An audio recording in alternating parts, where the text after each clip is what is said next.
Oh, okay. Yeah, I think we're supposed to be getting a storm up here too. Yep, I've been getting all kinds of notifications from people about it.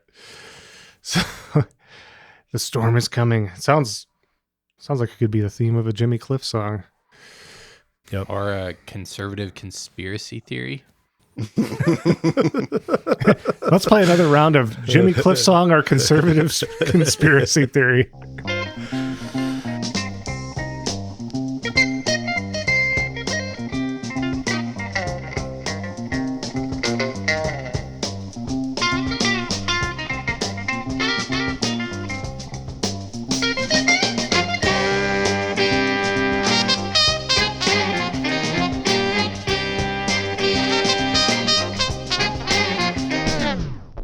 Welcome to I'd Buy That for $1, a podcast about inexpensive, common, and underappreciated records that are waiting to be rediscovered. I'm your host, Sean Hartman, and as always, I've got a piece in my hand, and I'm ready to take on the man. Hell yeah. Yeah, as always, just standard form, really. It's taking you over 210 episodes to state this, but as always, that's always been the case. Yeah. Yeah. Well, I'm going the opposite direction, and I'm kind of taking on like a dad form for this episode. Oh, is that right, Jeremy? Yeah, it's winter here in Michigan, right? Well, sort of. Kind of. And I just wanted to throw a helpful reminder out to our listeners to get your windshield wipers replaced. Because I did, and I can see clearly now. Pro Beautiful. tip. You're really looking out for the people here. I appreciate that. I am co-host Peter Cook, but I am thinking about taking on a stage name. Oh, do go on. Yes, I want it to reflect where I see my musical career going. Oh, I'm intrigued. And when was the last time you played a show, Peter? 2021. Okay. I may play one in this brand new year of 2024 yet, though. Ooh. Happy New Year, everybody. Happy New Year. I'm thinking, yeah, I want this name to reflect where I see my music career going. So therefore, I'm considering going with Peter Basement. Oh. I like it. Now I feel bad. Joining us today, returning to the podcast for a third time, is a musician, record collector based in Chapel Hill, North Carolina. Welcome back, Sean Hartman's doppelganger, Shane Hartman. For a second there, I thought you were going to call me Sean Hartman. I thought the same thing was happening. Great to be back here with you guys in this wonderful world with you beautiful people. Aw.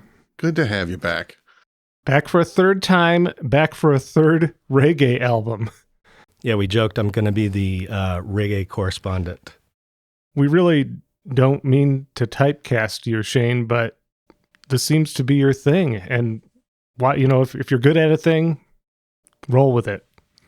I agree. And, this is a record that I'm really excited about. It's one that kind of slipped under my radar, honestly, even though it's been sitting in my collection for about 20 years. So thank you for having me back. Yeah, would you like to introduce the record to our listeners? Sure. We're going to do Jimmy Cliff's 1973 record, Unlimited. Yeah, this came hot on the heels of the soundtrack to The Harder They Come. And we'll talk more about that. But where did we want to start to give them a taste of Jimmy Cliff Unlimited? I think we want to jump off with the first track, Under the Sun, Moon, and Stars. It's a good way to get into it. All right, let's do that. Side A, track 1. Yes, as I was saying, I like work, but when I work, I must get paid. You don't understand what I'm trying to tell you? Listen, try and understand. Listen. My four parents worked from sun up till sundown. Peace could not be found. Now they are under the ground. I've heard them complain and cried out in pain, seeking peaceful gain under the sun, moon and stars. Won't happen to me, I'm not blind, you see. I've got to be free, I want it right here on earth. Got to have some fun, for my life is done. Let happiness run under the sun, moon and stars. Under the sun, under the moon, under the stars, wherever you are. Yeah, got to have some fun under the sun, moon and stars. Got to get some fun under the sun, moon and stars. Don't want it on Venus, Saturn or Uranus. Don't want it on Pluto, I want it right here on Earth. Don't want it. I thought that was a very clever way to start the album with just that kick drum and him talking. Those of us not tuned into reggae, you kind of think those kick drums are on the first and third beat of the measures, but they're actually on the second and fourth, as reggae does. But if your mind's not like thinking of it that way, it feels like the words are like off beat or something, and you're like, what's going on? And then like the music kicks in, you're like, oh, there it is. Yeah, there have been a few times where I was starting this record and thought things seemed off initially, even knowing it was a reggae record. Yeah. Yeah. Clever start. I have to say, I've never noticed that, to be honest. And that's wild. You know, this guy, the drummer on here, is actually, he's one of the guys that gets credited as inventing, you know, the one drop style. So it's kind of fitting that he would slip that in right there. But yeah, I agree. It's a really cool and kind of dynamic way to start things out, you know, and then when that reggae drops in, you're like, you're there for it. There's definitely some strong soul influence happening there and all over this record and Jimmy Cliff's entire catalog. Yeah, absolutely. I think that's one of the things that really like sets him apart is his use of dynamics. You know, he will set up a song in a way that it doesn't sound like a reggae song, you know, and then when they get to the chorus, the reggae drops in. He's really adept at switching back and forth between styles, and I think that's one of the things that really set him apart from a lot of the other early reggae artists and kind of made him probably appeal a little more to the mainstream because he could lure you in with that, and then before you know it, you're listening to an up-tempo reggae tune, you know? It's really a beautiful thing. Yeah, he is effectively, as far as I can remember, he is my introduction to reggae music, as he was for many American audiences. Of course, mine was well after the fact, because in 1993, I was 13 years old and just really starting to listen to popular radio, and he had his cover of Johnny Nash's I Can See Clearly Now that was all over the airwaves at that time, and it was on the Cool Runnings soundtrack. Yeah, I loved that movie. It was a great Disney film. Yeah. And I think we may have discussed that another time you were on. I know we discussed the Best of Reggae CD that my father bought me around that same time. Right. And that had Johnny Nash on it, and it had Jimmy Cliff. I think that The Harder They Come was on that CD. My father was a big fan of that soundtrack. That was a record we had in my household growing up. So The Harder They Come soundtrack, that is pretty much ground zero for me for reggae. That's For so many people, that record is, the one that introduced them to reggae or really any kind of Jamaican music. A lot of people, I know a lot of folks who their parents had this growing up, and, so they knew Desmond Decker, they knew Toots, they knew Jimmy Cliff. So yeah, that soundtrack changed a lot of people's lives, including my own. That was my introduction to Jimmy Cliff as well. Probably 13 or 14, finding a copy of The Harder They Come because it was one of the only reggae records you could find in my neck of the woods. So yeah, it definitely changed my life for the better. Yeah, very cool. It was fun finally watching that film in preparation for this. I had never seen it, and I had a moment watching it where I thought, wow, I'm more versed in reggae than I thought. I know so many songs in this thing. And then I had to absentmindedly had that thought. And then I'm like, dude, you grew up with the soundtrack. Of course you know these songs. It's a good variety of tunes and artists that are on there. Sean, you've been familiar with that soundtrack for quite a few years, haven't you? Yeah, I owned the soundtrack for many years before watching the movie, just like you. I think I watched it for the first time just like 2 or 3 years ago. At this point, that's got to be probably the majority of people that own it. I feel like more people own that soundtrack than have seen the movie. Absolutely. Yeah. And as someone who has looked through a lot of people's record collections over the years at record stores, it's like this and Third World are like, that soundtrack and records by the artist Third World are like the most common things to find in someone's collection who doesn't have any other reggae. Right. They'll be like just that one in the collection as an outlier. So yeah, it reached a lot of people who were otherwise mostly unfamiliar with reggae. Jeremy, how about you? What's your background with Jimmy Cliff or reggae music, if you want to go further? I would say reggae is maybe might be like my biggest blind spot in music, which feels absurd given the lyrical content and how up my alley it would be.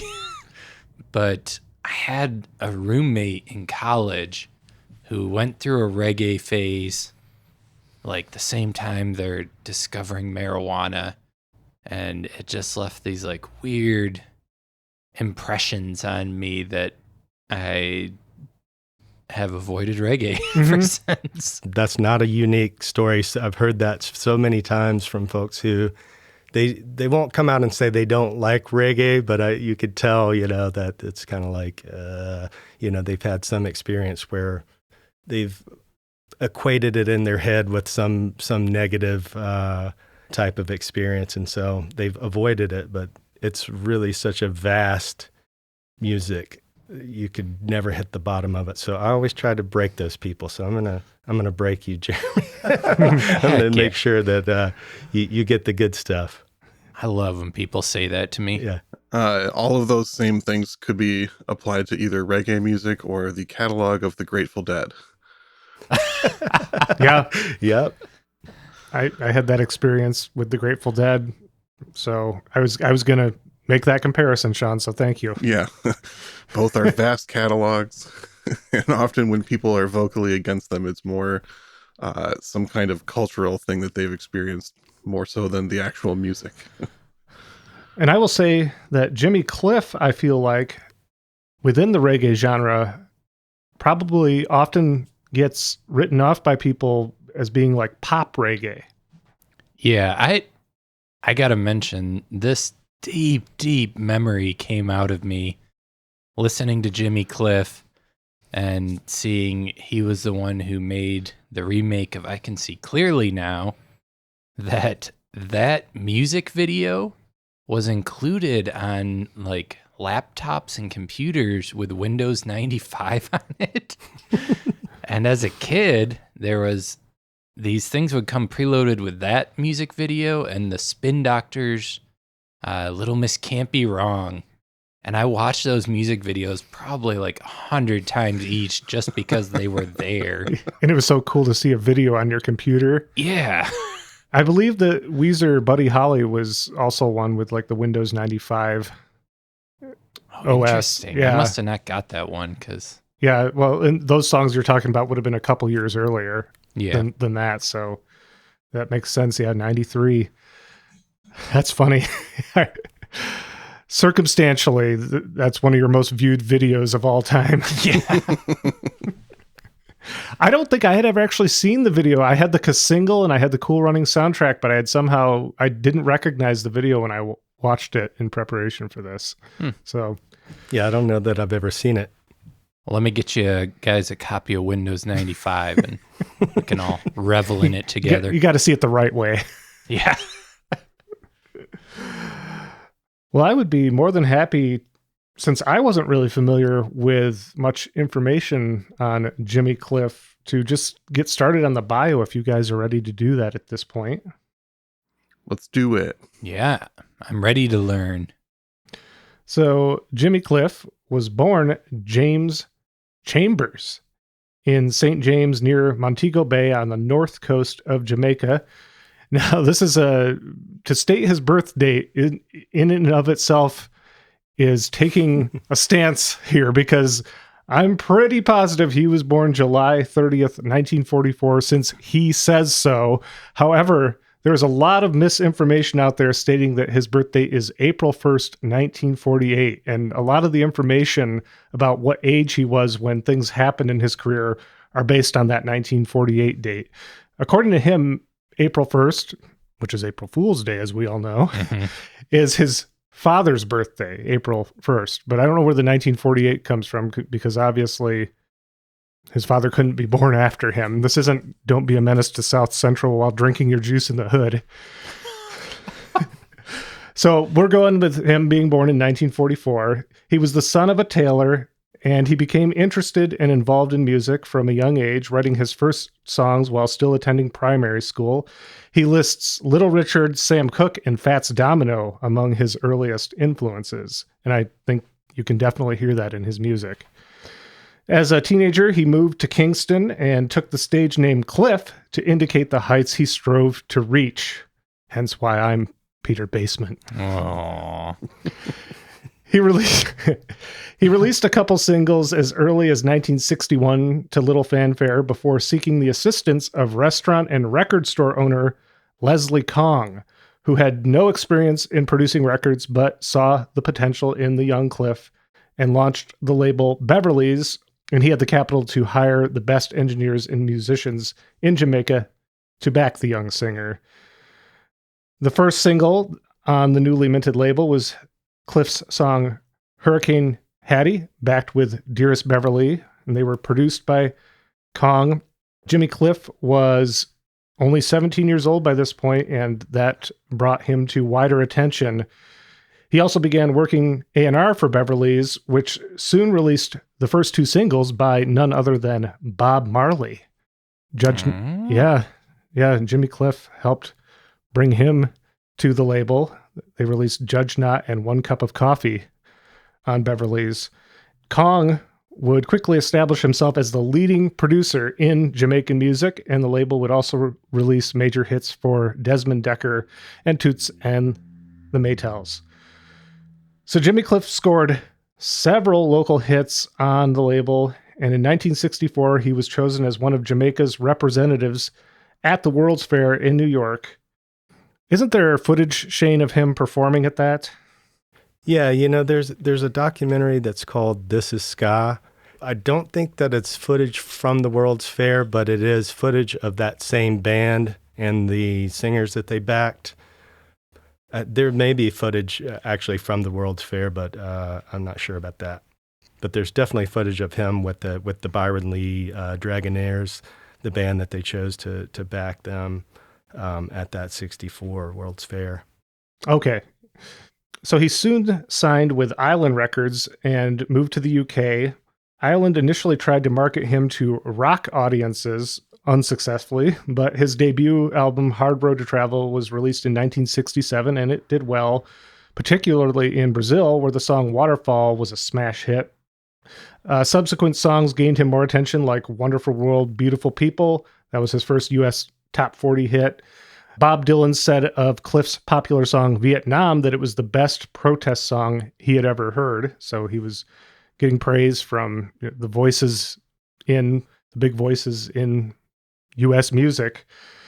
And then Jimmy Cliff came to much wider attention when he portrayed aspiring singer turned criminal Ivanhoe Martin in the 1972 Jamaican film The Harder They Come.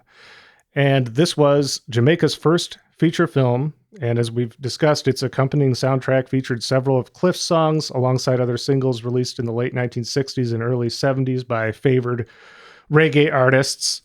And the soundtrack played a major part in popularizing reggae in the United States and other parts of the world, ensuring that the genre did not remain isolated to Jamaica.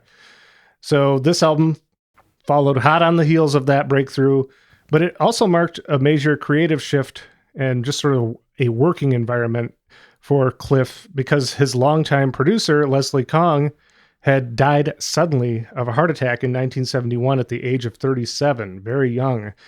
So this was Cliff's first full-length studio album after that, and it is self-produced. So I feel like, he was at a very transitional time in his career here. Yeah, a lot of people don't realize he was one of the first guys to really break reggae to an international audience, more so than Bob Marley. You know, he was kind of hitting his stride, you know, in Europe and even in the U.S. when the Wailers, you know, they were their first album with Island in '72.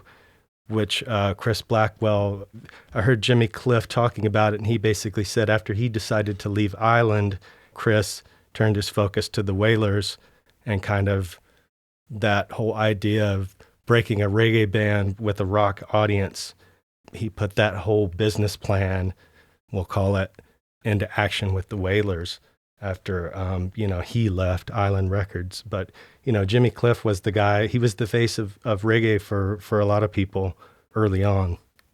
Yeah, it's very important to realize that when discussing him, that he was really at the forefront, the vanguard of the genre. I was shocked when I learned that, it was him who brought on Bob Marley. Yes, and, even I think he also may have even introduced Desmond Decker to Leslie Kong. Leslie Kong produced pretty much everybody. He made a lot of incredible music in a short period of time. And Jimmy Cliff definitely had a hand in bringing a lot of folks along for the ride. Well, how about we listen to another song before we go any further? Sounds good to me. Sounds good. How about we do Black Queen, which is side A, track 4.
I'll defend and protect you.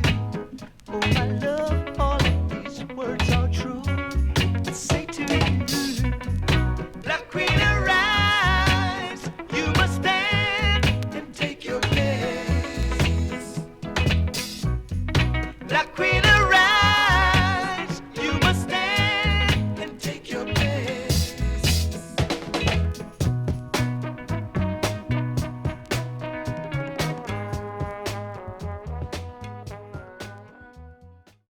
That one really jumped out at me, not only because it's a great melody, but obviously the lyrics, when you focus on them, calling for empowerment for Black women.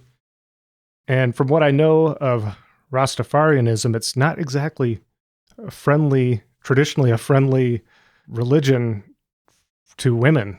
They're often expected to submit to the men in their lives. So that seemed like a really bold and noble stance for Jimmy Cliff to be taking. I was unaware of that, but I don't know much about Rastafarianism. You're saying it was patriarchal. Yes, indeed. Are you at all familiar with some of that, Shane? Yeah, I mean, I think, I would be hesitant to speak on that just because I'm not Rastafarian. But, I look at who he has singing backing vocals on here, and I know there's some famous Rastafarian women, including Rita Marley and Judy Mowat from the I3s, which backed, Bob Marley's Wailers after Peter Tosh and Bunny Wailer left. But for me, yeah, I just also the fact that he has this song here I thought was very cool. I don't know that I wouldn't have thought of it as some sort of bold stance, in light of Rastafarian stuff. Jimmy Cliff, although he was Rastafarian at one point, I believe in his life, he also converted to Islam, and then I think he kind of, it almost seemed like he started to shy away from religion a little bit, but Yeah. I just thought it was a cool that he had this anthem of Black women power on this record, and yeah, it's got a cool melody.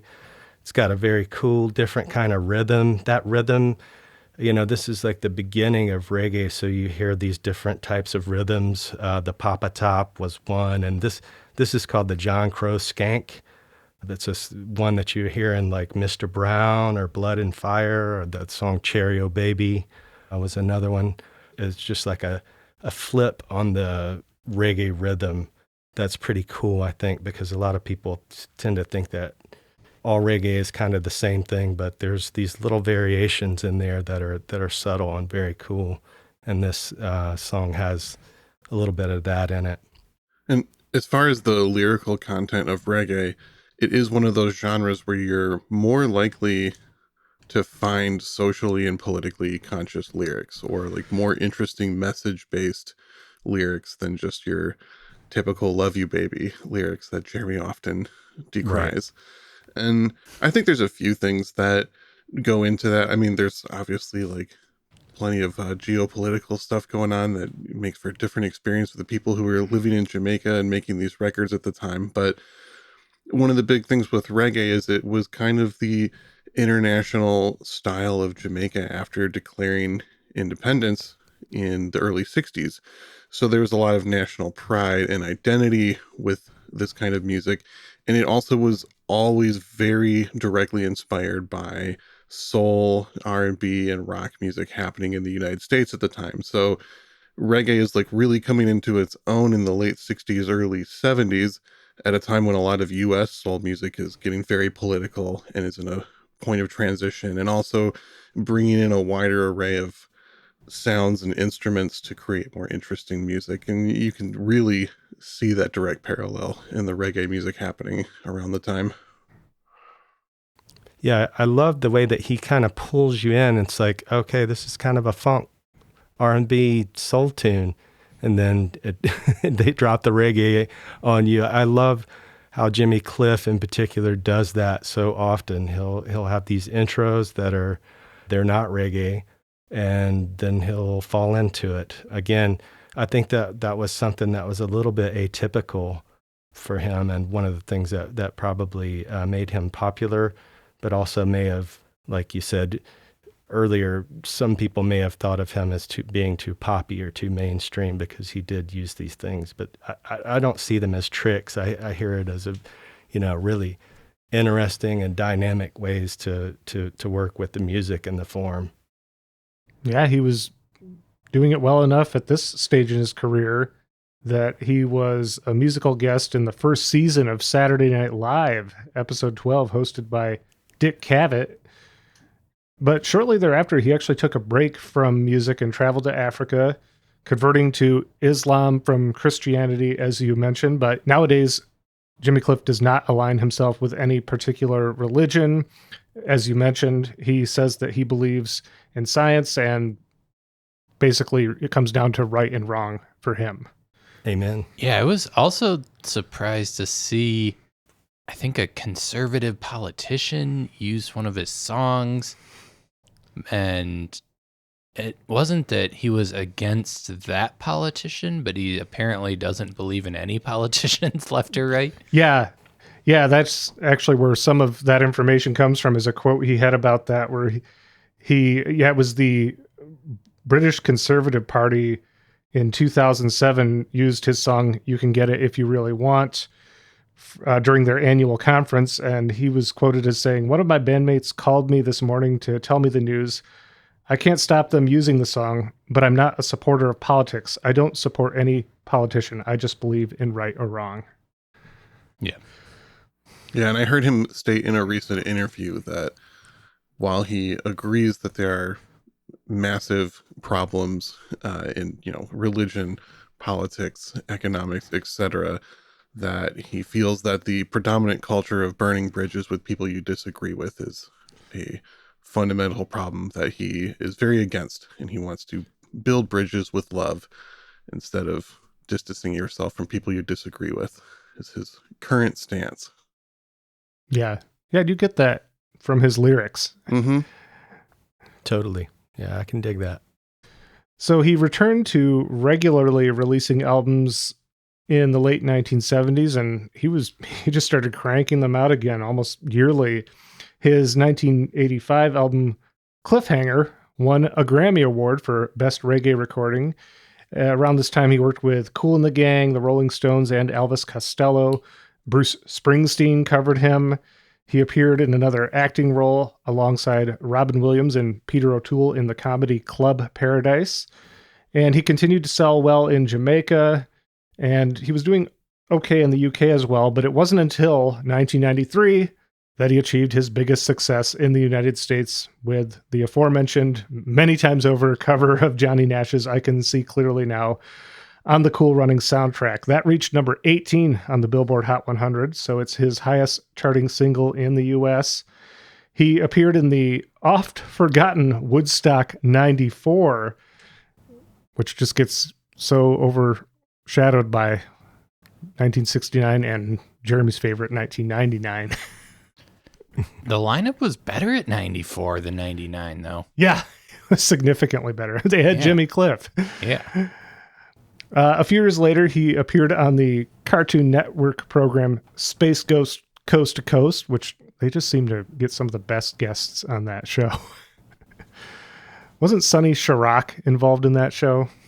He recorded the soundtrack. It was the last album he released before he died. That's wild. And then they did like a tribute episode to him where they got Thurston Moore to come on, and every time he tried to talk, they would just interrupt him by blasting like different parts of Sonny Chirac's soundtrack. Classic. Wow. Jimmy Cliff was inducted into the Rock and Roll Hall of Fame in 2010. His 2012 album Rebirth won the Grammy for Best Reggae Album, and he was named Artist of the Year by Caribbean Journal. That album reached number 1 on the reggae album charts. So that's, this is well into his career that he's still hitting. His most recent album is Refugees, released in 2022. So, wow. Yeah. He's 79 years old and showing no signs of stopping. The next selection we wanted to feature is the weirdest cut, I would say, on this record. He gets a little experimental at times. And that would be the song Commercialization, which is side A, track 7. Let's hit it.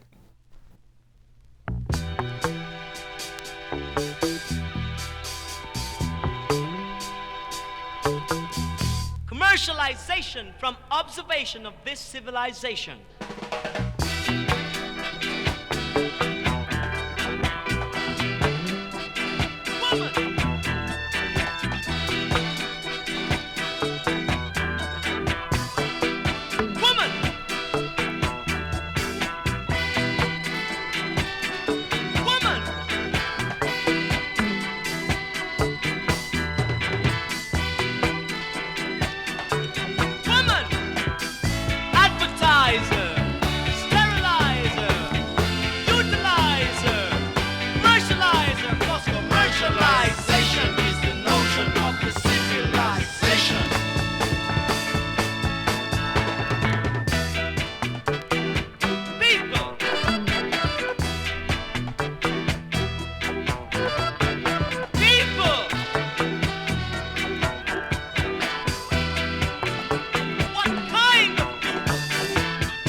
That song initially might seem out of place on this album or a reggae album in general, but to my ears, it has a strong influence from some of the other big soundtracks that were coming out around that time. You had The Harder They Come in 1972, but this was also a great time for the genre of films known as blaxploitation. Think about the soundtrack to Superfly that also came out in 1972, Shaft in 1971, Across 110th Street, 1972. You can really hear a lot of those same elements that went into making that kind of like psychedelic funk soundtrack type vibe. It's like the reggae version of it is what we're hearing here on Commercialization. Yeah, I was going to say the same thing. It's got that, it invokes that inner city blues, makes me want to holler meets like, Norman Whitfield, like you said, the psychedelic soul, the strings. It's a very cool arrangement that has just so much depth and texture and is really funky. Yeah, I actually started to pick up on a little bit of a Arthur Lee Love vibe while listening to that one. Mm-hmm. The brass on that song was arranged by Carl Peterson, who was the engineer on the album, so he's helping Jimmy produce this record. The other brass on the other songs is arranged by the album's trumpeter, Bobby Ellis, who actually worked with Herbie Mann this same year, also did some work with Peter Tosh. The strings are arranged by Leslie Butler, who played the mellotron that we heard on that song, flute, strings, cellos, synthesizer. Such a neat sound. Yeah, it's great whenever it comes in. The rest of the band down here, they seem to have a few different names, and it often could depend on who they were playing with. They're like the house band of the Beverly's label, Beverly's All-Star Band. Jackie Jackson on bass, Winston Grennan on drums. That's who you referred to earlier, Shane, about right, who was the innovator towards the, what did you call it? Well, he has claimed to be the inventor of One Drop. I don't necessarily agree that he invented it, but he's definitely one of the innovators of this style. And funny story, one time I actually met him playing with like this lawyer blues type band. He was just sitting in with them, and he was a really cool dude. And he actually did a little drum solo just to show off all of his reggae chops, but he's definitely like one of the guys up there with like Sly Dunbar and Lloyd Nibbs and Leroy Horsemouth Wallace, these guys who like innovated this very unique style of drumming. And can you describe the one drop style to people who are unfamiliar? Sure. Well, the one drop, where the name comes from, is because typically in pop and rock music, the kick drum will accent the one, and with the backbeat provided by the snare drum on 2 and 4. But what the reggae players did is they started slamming the backbeat really hard with the kick drum and the snare drum simultaneously, leaving out that first kick drum beat that a lot of people in rock music, they anticipate that. So when they hear it, it's almost like the beat feels turned inside out. But it's called one drop because they literally drop the one. They drop that first beat. They don't play it on the kick drum. I'm not sure if that was a good explanation or not. Yeah, no, it was. Thank you for describing that. I wasn't sure what exactly that meant. We have actually heard from Winston Grennan before on the podcast because he played on the Kid Creole and the Coconuts album, Tropical Gangsters. All right. We also have Winston Wright on organ, Hux Brown on lead guitar, Rad Bryan on rhythm guitar. Rad takes lead on a few songs, but none of the ones we're hearing today, so keeping it simple. Gladstone Anderson on piano, who led many of these musicians mentioned in they were also known as the Gladys All-Stars, in addition to being the Beverly's All-Star Band, and that's because that's Gladstone, Gladys All-Stars. Their name would change depending on who they were working with, including becoming the Upsetters when they worked with Lee Scratch Perry. This band's literally worked with everybody. Once you start looking on the back of reggae records where you see the musicians' names, you will always see these guys. They created this style. Some of them are still around, but a lot of them we've lost, including Hux Brown died this past year, I believe. Yeah, I think you're right. It was pretty recently when I was looking into the players. The percussionists include Bongo Herman and Sticky Thompson. Backing vocalists, which you mentioned earlier, Shane, Rita Marley, Bob Marley's wife, and Judy Moat, 2/3 of the I3s. Missing is Marcia Griffiths, correct? Right. Who I love her stuff. Marcia, Oh, yeah, she's great. And this album was recorded at Dynamic Sounds Recording Company Studios in Kingston, Jamaica. That was the kind of the main place, wasn't it, Shane? Yeah, I mean there were a bunch of studios. This was one of probably like as far as sound quality, Dynamic kind of had one of the cleaner sounds. I won't say better. Studio One definitely has its sound, which is so unique. But Dynamic was really, a top-notch sort of facility.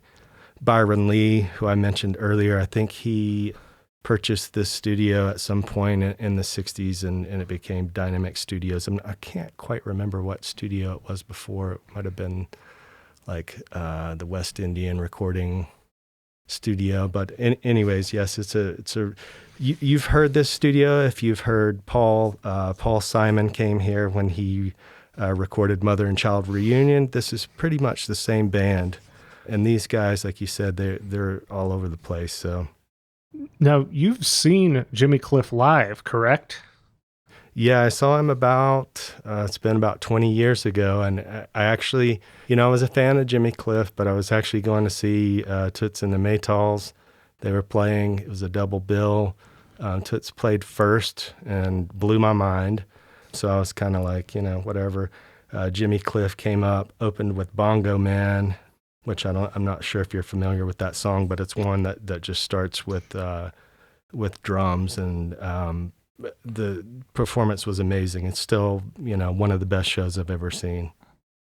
Yeah, I haven't had the privilege of seeing him live, but I was impressed with his energy as a performer in some of the clips that I was watching, because like at Woodstock 94, he would have been right around, 50 years old at that time, and he was still moving like a youngster. Yeah, he gets around. I saw a recent interview with him. I think his mobility is not as good these days. Obviously, I mean he's almost 80, so but yeah, he's got that spirit. Cool. Sean? Yeah. You there? I'm here. Do you need something? Can I help you? I do need something. Oh, what could it be? I need a wider span of albums to choose from, but I want them to be like this album. Okay. Maybe like a similar recommendation, similar genre, time period. Maybe something on vinyl that could be potentially found cheap. Something like that. That would be very helpful. All right, cool. I got 3 of them for you. Another big 1973 reggae album that is not cheap every time you find it, but it shouldn't be too hard to find cheap. John Holt, 1000 Volts of Holt. Another major player in the foundation of the reggae sound. Great vocalist. Good one. And I saw a lot of people stating that 1973 is kind of viewed as the year that pop reggae took off. And part of that is artists like Jimmy Cliff who were pioneering it and, getting success worldwide. But a lot of it is also all of these British and American rock artists that are being exposed to reggae, sometimes for the first time just the year before from the big soundtrack.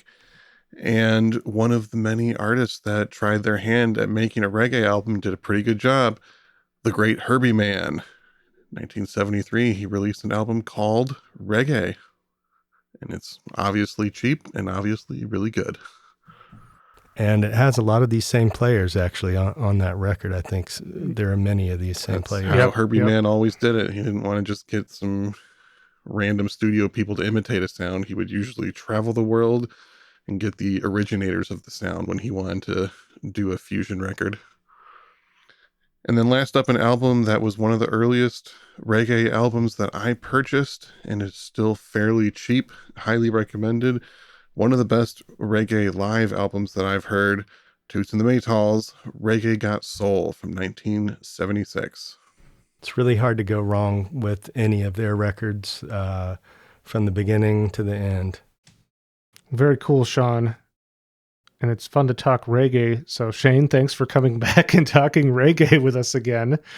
Anytime. You know so much more about all the intricacies of the genre than I think any of us. So it's helpful. I have a question for Jeremy, though. Would you say that your opinion on reggae has shifted at all over the course of this podcast? Has Shane softened you? I think soften is a good word for it. Okay. I haven't been like hooked in yet, but that like hardened shell of just like automatic no when I hear that 2 and 4 beat drop, that is softened, and I feel like that wall is thinning, and eventually it's gonna break through and get to me. But well, Shane, I'm gonna get you. You're our reggae correspondent until Jeremy's heart of ice melts, and then you're free to talk about other genres. But until then, you have a mission. We've opened a can of worms. I'm going to be emailing you lots of recommendations, Jeremy. So get ready. There's some stuff you'll like. I guarantee it. All right. Yeah, and I think Jimmy Cliff is a good artist for you, since the lyrics are probably something you can get behind. Yeah, and this record is more dynamic than I remember a lot of reggae being. Mm-hmm. But that could just be my walls of hatred.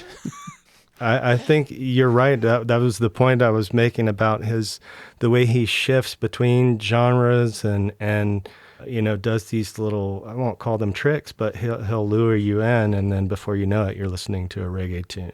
Yeah, there's a good reason he was the one to break reggae through to international audiences. Well, Shane, before we wrap things up here, is there anything you would like to plug that you do or you've done for our listeners to check out? Sure. I'll just mention my bands. I play with a couple groups, The Old Ceremony and Dynamite Brothers, and a new group called Them Carolina Boys coming out soon, as well as a reggae jazz combo called Dub Lorenzo. We play around this area, so if anybody wants to follow me on Instagram, I'm at Swangin2, SWANGIN, the number 2. You can find me on Instagram. It's mostly records, but I do promote my gigs and my DJ gigs as well, which are usually reggae themed. I do a lot of reggae covers of pop and rock tunes that people recognize, so that's kind of my specialty. Very cool. A lot to check out. You're up to a lot. I try. Well, thanks for spending a little bit of your time. Man, it's a pleasure. Getting familiar with this record, because you said you've had it a long time, but hadn't spent, Yeah. No deep listen, so thank you, man. It's one of those things about having a big record collection. I love it because you're constantly rediscovering things that you have and maybe you bought, you weren't, open to them at that time, but, you come back and they find a spot.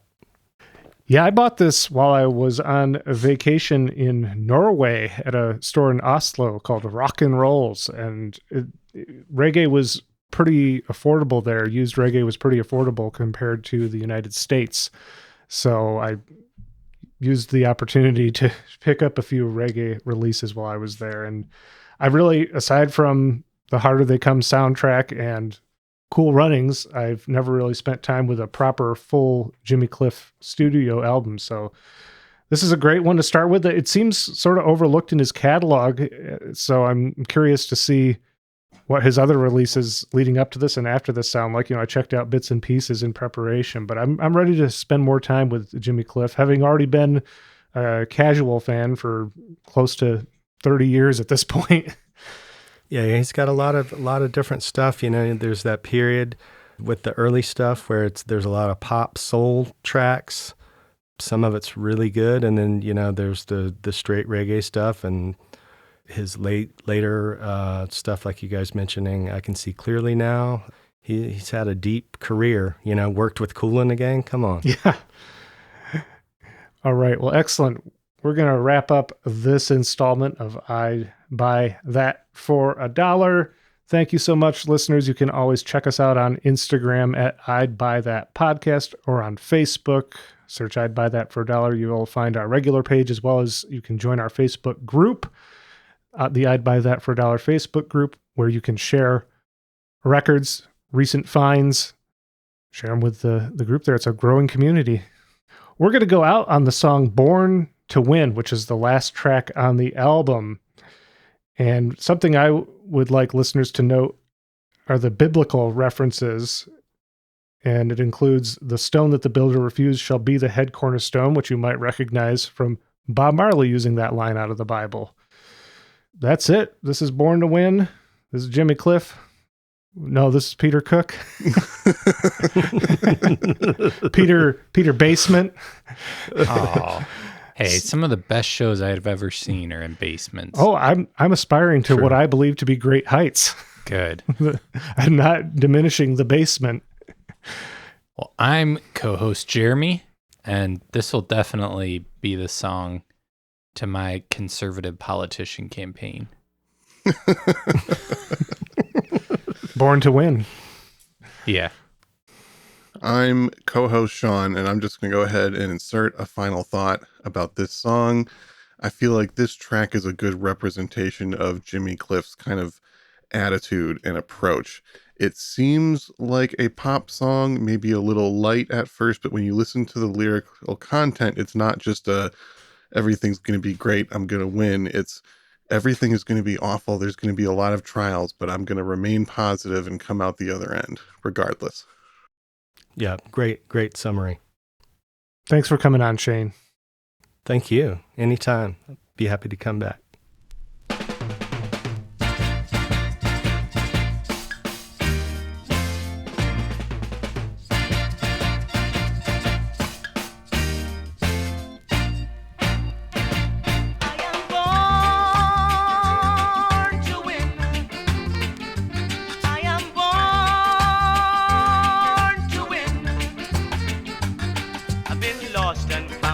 Upside down, yeah. I've been cast aside and been despised. But I'm Daniel in the lion's den, Jonah in the belly of the whale. I'm not alone, so I cannot fail. No, and I'm born to win. I am born.